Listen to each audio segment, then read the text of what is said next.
This week on Lead One, leading with emotion. Welcome to the Lead One podcast, where our mission is to lead leaders through leadership. The goal is to get 1% better every day. Let's see what Drew and the guys have to say. Welcome back to Lead One. I have got part of the crew with us this morning. We got Brandon and France, and unfortunately missing Sam Buck. Had to take off to Virginia. I'll do the improv for him. What up? Yeah, there you go. Get your bedroom voice on. So the topic this week came from a conversation amongst the three of us over a speaker that we had heard that talked about knowledge and action. And as leaders, we typically have an agenda. Let's say if it's a meeting, for example, and typically the course of that meeting, we want to deliver some type of knowledge, and we typically have an outcome or an action that we want from the meeting. So oftentimes we have knowledge that we want to inspire and the action that we want to come from it. And I think typically most people probably listening to the intro of the podcast thought we were going to talk about how you have to pull emotion out of leadership. Because I think when I hear the term emotional, it doesn't, it oftentimes doesn't have the most positive outcomes to it. And typically it's associated with being soft, illogical. Mm-hmm. You know, there's typically not a lot of logic oftentimes with emotions. And so as leaders, I think oftentimes think we should pull the emotions out of the conversation. You know, in our business, we oftentimes talk about the data. Yeah. You know, lead from the data because there's not emotions in data. But in fact, this speaker takes the complete opposite approach about the importance of emotions. One of the biggest takeaways that I had was that knowledge leads to conclusions, but emotions lead to action. And that the fastest way to get to the action, which as leaders that's what we all want, right? Yeah. Is the action. The fastest way to get there is to speak to the heart. We just had somebody from home office come and help us with our presentation that we give on Recruit Day. And he didn't have like stories like Jim gives us. Jim gives us these stories that's like heart-wrenching and, you know. Makes you want to cry. Makes you want to cry. Makes you want to just, you know, it lights people up. And you just went through this whirlwind of emotions when Jim is in there. But we had, you know, that this person from home office just do the presentation, and he just did it without the stories. And I came out of there thinking, like, you know, the stories are missing. It isn't an emotional connection there. So, you know, not knowing before he did it how important those stories were, afterwards I realized that, you know, that those stories really invoke that emotion, and that emotion is important, especially when we're doing like recruiting or something like that in our company. Or even just from a customer standpoint, you know, how good do you feel when afterwards, you know, your customer calls you and tells you thank you, or you saved me from whatever. Mm-hmm. You know, it's like, wow, that's for me, that's always powerful. Yeah, and coming into our business, I had always been told that facts and figures are forgotten, but that stories live on, and so, you know, there was a two-step process that he gave, and the first was when you're talking about leading with an emotional aspect to it, that typically sharing stories is the best way to do that. Yeah. But he also talked about stories with a purpose, and you know, oftentimes I think about, as obviously we're in the insurance business, so if our agency's motto or vision was that, you know, statistically 90% of people don't have life insurance or don't have adequate coverage of life insurance. And so our mission is that everyone that we come in contact with, we try to avoid them being in that category. You know, for those of us in the business, I mean, maybe that inspires someone. I'm not going to say that that's not a powerful statement. But, I think if we talk about a claim that I filed not too long ago where the breadwinner of the family, unfortunately, was in a car accident, passed away, and due to having the proper coverage in place, not only was there money there to take care of everything that was needed in that time, there was the residual effect of the money continuing to come in as if his income were still earning, or if he were still earning an income, even to the point where when his oldest daughter got married and there needed to be money to take care of, venues and that sort of thing. Brandon with 5 girls. Yeah, a lot of venues.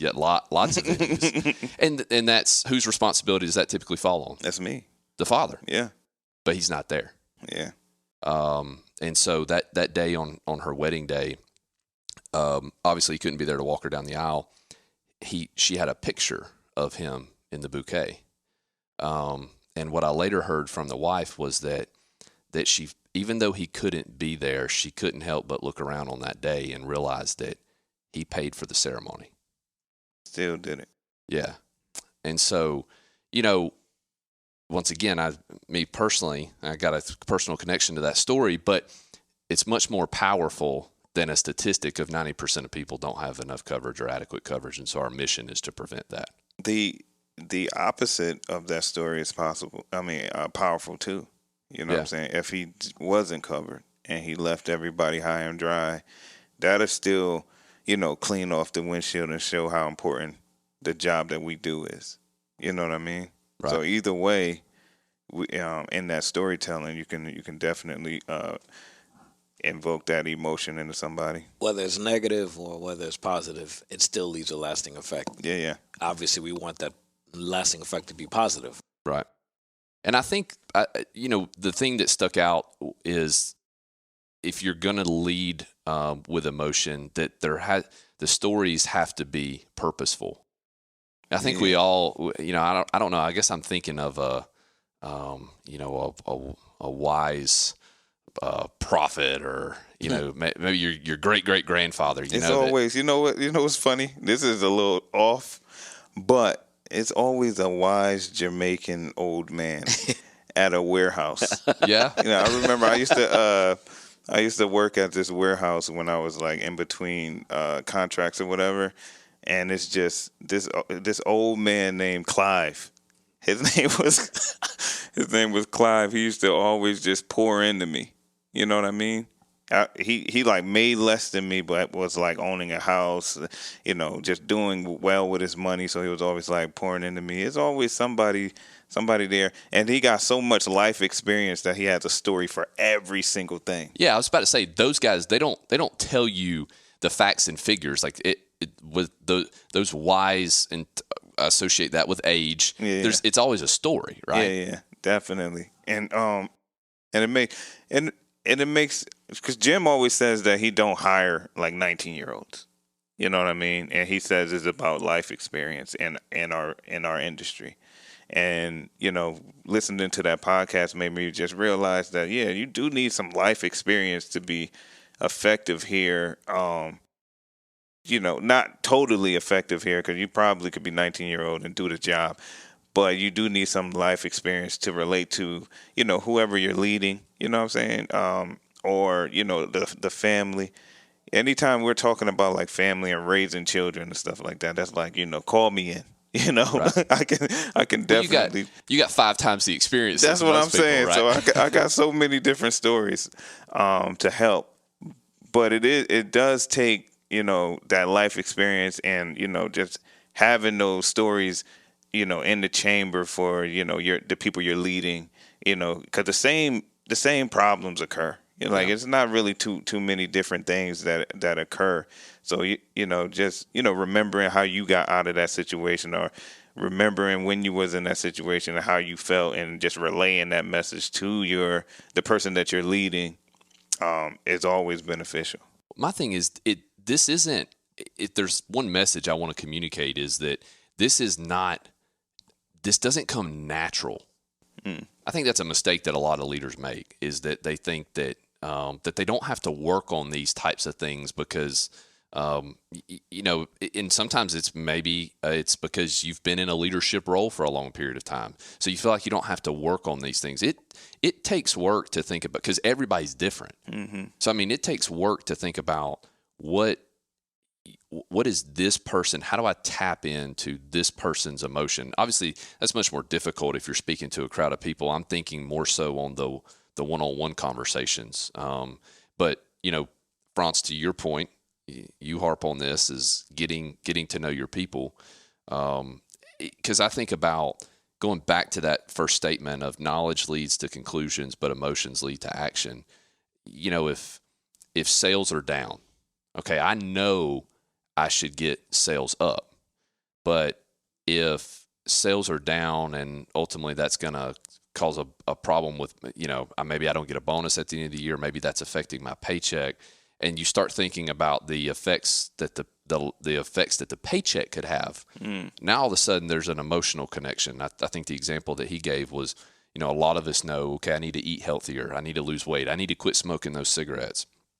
But if you know that person has a wife and 2 kids at home, and there comes a time where if you don't quit, you're never going to see those people again. Yeah. That taps into an emotion there. But Franz, to your point, if you don't know those things about that person, then where do you begin, right? Yeah. So you can shout statistics at them all day long, but that means nothing if they have someone they love at home who's on their deathbed. Yeah, and you're sitting here talking about make more money. Yeah, Andrea always tells me, when things has to get done, you either want to put emotion in or take emotion out. You know what I'm saying? And to me, that means, get passionate about what you're doing or just do it. You know what I mean? Right. So, well, I think she's probably talking about also, I think about emotion from 2 standpoints, the healthy and the unhealthy. Mm-hmm. So she's saying, you got a bunch of unhealthy emotion that's going to prevent you from getting this done. Mm-hmm. Don't bring it to the table, right? Yeah, exactly. But no, I agree with you that I think it's impossible to have passion without emotion. So if you have that healthy emotion, that's a good thing. Number 2 was choose your words deliberately. And going back to, he was talking about storytelling. Storytelling, yeah. Storytelling, but this was how to lead with emotion. And so for instance, okay, we could all use the word sad, or you could use the word heart-wrenching. I don't know about you, but those 2 things carry a slightly different connotation, at least in my mind. And once again, when you choose your words deliberately, it takes effort to figure out how you're going to use that word, or how you're going to use I don't know, what do you call it? Synonym of that word, which for most of us, I can't even think of the word synonym, so it doesn't come naturally. And while he was on that topic, one of the things that I took away was he said that you can, as a leader, you can impress people with strength, but you connect with vulnerability. It's true. That reminds me of like influencers. The most vulnerable people online are the people that people connect with. I mean, it's like watching a movie, right? You always connect with that part of the superhero when he's down, right? And it's like, oh my God, he's human. He's human, right? You see Superman, and when he gets the kryptonite, and now he's the average Yelling guy. His mom's name, Martha. Right? He's the average guy. He's getting beat up on, and you feel that pain for him, mm-hmm. and you just like you want him to win. Yeah, that underdog. The underdog, right? Yeah. And that part particularly spoke to me only because I made this particular mistake for so long. He compared it to being real versus being right. You can be right and people can respect that, but there's a difference behind being real. And I think as leaders, people respect a leader who is real so much more. And part of that means showing your true colors, that vulnerability, and admitting when you're wrong. So for me, I was in I'm going to say I was in a management position. I was not in a leadership position at 23 years old. And what that meant in our industry was that pretty much everyone that I was attempting to manage, because I, once again, won't use the word lead, at that time was older than me. So I felt like I had to like create this, this alternate personality to where, you know, I was always acting older than I was.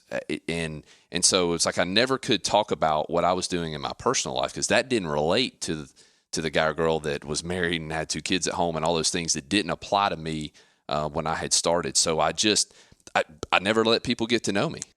Totally understand. When I was on Wall Street, I was 24, 25 years old, right out of school. Here I am telling 50, 60-year-old man what to do with his money.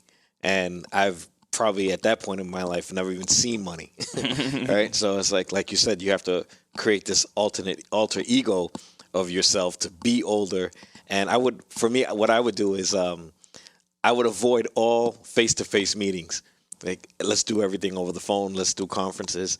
At that time, you know, there was no Zoom, and so I can get away with it.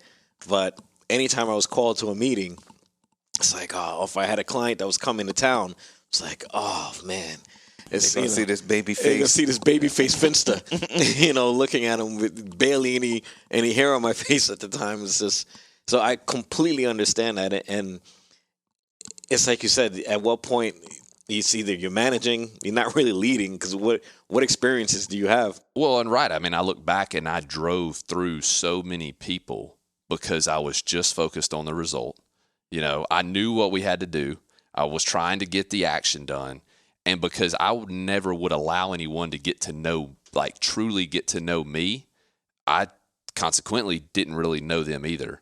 And I look back and man, there's just, you know, there's like 5, 6, 7 people that I could name you right now that I'm like, that was a lack of experience. And it wasn't, you know, at the time I thought that I was doing the right thing, but I see now, don't get me wrong, I think there's a balance, right? I mean, I was just about to say that. You don't need to walk in and, you know, tell everybody about how you had just this knockdown, drag out fight with your spouse the night before and your life's in shambles and all those things. But to some degree, if people feel like they really know you, and part of that is the ups and the downs and the vulnerability, I think people ultimately respect that person. Even vulnerability doesn't have to be of a situation of a negative. It could just be vulnerability of talking about, like you, Brandon, talking about the wife and the kids, showing that, you know, you're a real person. Yeah. Because, you know, you may be managing somebody who has 7 kids at home, and you're looking at, and they can offer you something. Yeah. So, you know, I always say a wise man learns from a fool learns from no one. You don't know where that knowledge is going to come from. So just because this person is working underneath you, or you're their quote unquote leader, it doesn't mean that they can't pour into you as well. But you have to give them an opportunity to, like I always say, to get to know them. Right. And in getting to know them, it shows the human side of you, because we all make mistakes, right? We all make mistakes. Just because you were put in this position of leading this particular person, this person may be better at a particular thing than you are. Let them do it. Show them your vulnerability, because that's where that bond is truly going to get built. I think that it is a balance there, though. Yes, I'm thinking I agree. about somebody we were just talking about, and it's like, you know, if you let your emotions pull you all over the place, you know, you're not going to get anything accomplished. So at some point, you got to pull those emotions out and get what needs to be done. You know what I mean? But it's just finding that line with each person. Right. But again, the underdog, you know, everybody always roots for the underdog, right? So showing a crack in your armor or a chink in your armor, it's not always a bad thing, because it shows that you are a human, and it shows that you care. And that moment may be that defining moment where that person's like, you know what, that guy is a jerk, but at the end of the day, he means well, and you know what, I'm going to ride out with him. Because how many people out there, you don't have to like the people you work with, all right? But if you guys have a connection, that connection is really where the relationship starts to build, where the initial is you're showing them that you're this, this robot, and they're just looking at you like, this guy's a jerk, until they get to know you and realize, oh, he has kids. Oh, he did this and he did that. Oh, and now it becomes a relatable situation. The problem with that, though, is you can't, to Brandon's point, you can err way too far on this side of things, and I think some people do that, where they don't focus on how they come across, they don't focus on how they communicate with people, and the reality is it takes time to truly get to know someone. There's someone in particular that I can think of that we work with that I know that his heart is always in the right place. I know who you're talking about.